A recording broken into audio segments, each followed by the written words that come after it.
Army chief साहब क्या ਇਹਦੇ ਪਿੱਛੇ ਵਜ਼ੀਰ-ਆਜ਼ਮ ਦਾ ਹੱਥ ਨਹੀਂ ਸੀ?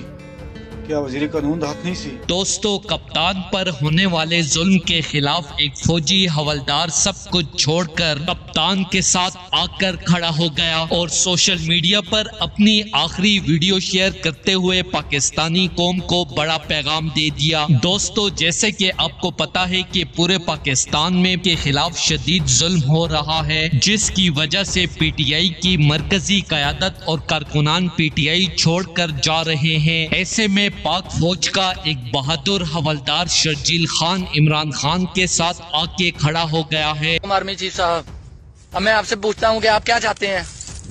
मैं आपसे पूछता हूँ आप क्या चाहते हैं कि हम भी इंडियन आर्मी की तरह खुदकुशी करना शुरू कर दें? अजीज पाकिस्तानियों, एक छोटा सा सवाल मेरा, जेडे पिछले दिनों हंगामा रही हुई कोई तोड़ फोड़ की गई, न तो पीटीआई वाले की, न नून लीग वाले की, न पीपल पार्टी वाले की। ये कौन लोग सन? इन्होंने किन्ने पढ़ाया गया कि सिर्फ और सिर्फ पाकिस्तान आर्मी के खिलाफ ज़बान इस्तेमाल करनी?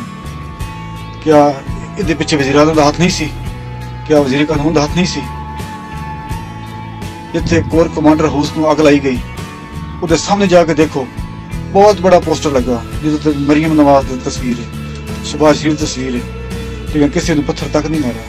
और इमरान खान की हमायत में बड़ा पैगाम देते हुए कहा है कि इमरान खान और पीटीआई जिस तरह इन दिनों मुश्किल तरीन वक्त से गुजर रहे हैं, ऐसे में इस पार्टी को प्रेशर के जरिए जिस तरह तोड़ने की कोशिश की जा रही है, मैं आपको बता दूं कि इस तरह पाकिस्तान के सबसे बड़े लीडर को खत्म नहीं किया जा सकता। खान साहब ऐसे सियासी लीडर हैं कि जो पिछले 23 साल से पाकिस्तान की गरीब आवाम के लिए जदोजहद कर रहे हैं। इसलिए मैं इमरान खान से बेहद मोहब्बत और अकीदत रखता हूँ। इमरान खान पर होने वाले जुल्म की शदीद मजम्मत करता हूँ और अपनी नौकरी के साथ जान भी खान साहब पे कुर्बान करता हूँ। दोस्तों, इस हवाले से अपनी राय का इजहार कमेंट सेक्शन में दें। वीडियो अच्छी लगे तो लाइक करें और इस चैनल को सब्सक्राइब करें।